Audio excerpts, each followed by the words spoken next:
খাদ্যসমূহ প্রধান খাবার হিসেবে আহার করি তার বেশিরভাগই আসে পৃথিবীর 6টা অঞ্চল থেকে। একটা হচ্ছে রাশিয়া ইউক্রেনের এই দিক থেকে, ভারত পাকিস্তান অঞ্চল, কানাডীয় অঞ্চল, চীনের এই সাইডটা, পশ্চিম আমেরিকার ওই সাইড এবং ব্রাজিল। পৃথিবীর সিংহভাগ খাবার এই অঞ্চল থেকে উৎপাদিত হয় এবং এখান থেকে সারা বিশ্বে রপ্তানি হয়। আয়তনের দিক দিয়ে বাংলাদেশ এই দেশগুলো ধারে কাছে না থাকলেও দর্জন খানিক ফসল উৎপাদনে আমরা কিন্তু শীর্ষদের কাতারেই আছি। বাংলাদেশ পৃথিবীর প্রথম দেশ যারা কিনা সব থেকে বেশি পাট রপ্তানি করে, যেটা কিনা টেক্সটাইল ইন্ডাস্ট্রির কাঁচামাল হিসাবে বেশ জনপ্রিয়। যদিও উৎপাদনের দিক থেকে পৃথিবীর সেকেন্ড পজিশনে, আবার ইলিশ উৎপাদনে আমাদের দেশটা একদম প্রথম।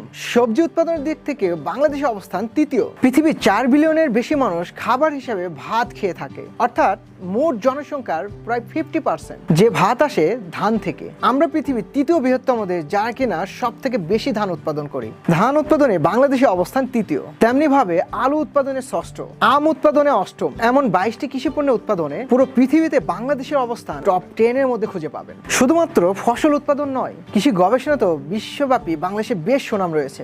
বাংলাদেশ কৃষি গবেষণা ইনস্টিটিউট 626টি জাত উদ্ভাবন করেছেন এবং প্রতিনিয়ত এই সংখ্যাটা বৃদ্ধি পেয়ে চলেছে। এছাড়া বাংলাদেশের ধান গবেষণা ইনস্টিটিউট ব্রি 115টি জাতের ইনব্রিড, হাইব্রিড এবং উপসি জাতের ধান উদ্ভাবন করেছেন। এমনকি 2013 সালে বিশ্বের প্রথমবারের মতো জিঙ্ক সমৃদ্ধ ধানের জাত উদ্ভাবন করেন বাংলাদেশের কৃষি বিজ্ঞানীরা। এমনি করে বিনা, বিএসআরআই সহ বেশ কিছু গবেষণা প্রতিষ্ঠান তাদের জাত এবং চাষাবাদ প্রযুক্তি নিয়ে কাজ করে যাচ্ছে। শিল্পে বাংলাদেশ পিছিয়ে থাকলেও কৃষিতে বাংলাদেশের অবস্থান শীর্ষদের কাতারেই। প্রয়োজন শুধু স্বনির্ভরতা বাড়ানো। বিষ, সার, কীটনাশক সবকিছু তৈরি হবে নিজেদের গবেষণায়। তাহলে দেশ প্রকৃত খাদ্য স্বয়ংসম্পন্ন হতে পারবে। আর খাদ্য স্বয়ংসম্পন্ন হলেই শিল্প, শিক্ষা, প্রযুক্তি সব দিক দিয়ে বিকাশ ঘটবে বাংলাদেশে। কৃষি আমাদের জন্য একটা শিল্প হতে পারে যদি আপনি ব্যবসা আঙ্গিকে কৃষিকে চিন্তা করেন। সো ব্যবসা ছাড়া একটা ইন্ডাস্ট্রি টিকে থাকা অসম্ভব।